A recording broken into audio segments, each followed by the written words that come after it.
जैदी साहब, आप चर्चा में आइए। मेरा सवाल आपसे ये है कि क्या बंगाल में अब चुनाव जो है इसी हिंसा की जमीन पर लड़े जाएंगे? मीनाक्षी जी, टीएमसी और बीजेपी में आप कितनी समानता है आप वो देखिए। पहले दोनों मिलके वामपंथ को कोसते हैं और राज्य सरकार के पास कोई उपलब्धि नहीं है कि वो जनता को बताए, और केंद्र सरकार के पास भी कोई उपलब्धि नहीं है कि वो जनता को बताए, तो दोनों मिलकर फिर हिंसा हिंसा खेलते हैं। चुनाव 6 महीने बाद है और हम बहस कर रहे हैं हिंसा पर। यानी कि बीजेपी कहती है कि हम बदलापुर बना देंगे बंगाल को, और टीएमसी का नजरिया पहले से ही बदलापुर बनाने का है। तो दोनों की मानसिकता सेम है, क्योंकि ममता बनर्जी भी आरएसएस के गर्भ से पैदा हुई हैं। ये कल तक ममता बनर्जी को कहना चाहिए दुर्गा का अवतार बताते थे।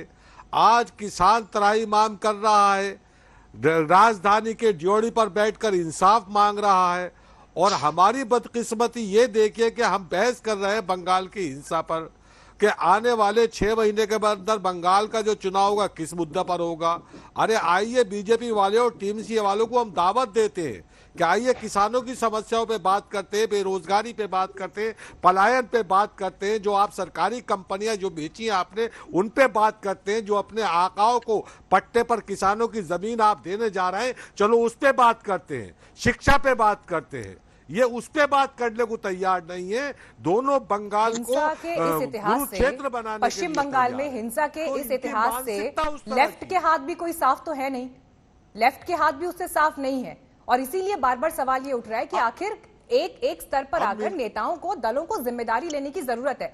डॉक्टर मिश्रा, आपसे मेरा सवाल ये, ममता बनर्जी जो खुद आंदोलन करके, जो लेफ्ट के उस हिंसा के विरोध के बाद आगे निकल गए, मैं आ रही हूँ आपके पास जैदी साहब, मेरे को बाकी मेहमानों के पास भी जाना है। विशाल जी, सवाल ये उठता है कि जो ममता बनर्जी आंदोलन करके सत्ता में आती है, आज उनकी सत्ता में भी वही दिखाई दे रहा है जो लेफ्ट के दौर में हुआ।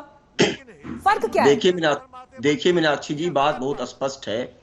History repeats itself. इतिहास अपने आप को दोहराता है, परिस्थितियां भले ही बदली होती हैं। आज अभी तौसीफ जी कह रहे थे कि जो है ममता जी क्यों चाहेंगी कि हिंसा हो।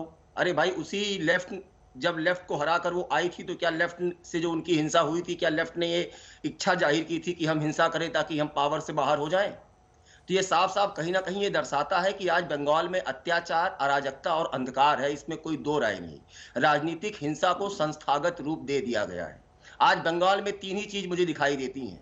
वो है 3 टी। एक तो तानाशाही, एक तुष्टीकरण और एक तोलाबाजी। क्या अचीवमेंट है बंगाल का, हमको बताइए। अभी तौसीफ जी किसानों की बात कर रहे थे।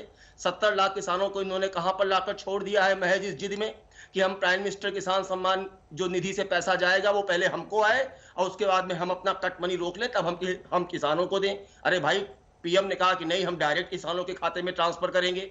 क्या अचीवमेंट है इनकी? आज इन्होंने एडमिनिस्ट्रेशन में पॉलिटिक्स को डाल दिया है। आज इन्होंने पॉलिटिक्स का क्रिमिनलाइजेशन कर दिया है। आज इन्होंने करप्शन को इंस्टीट्यूशनलाइज कर दिया है।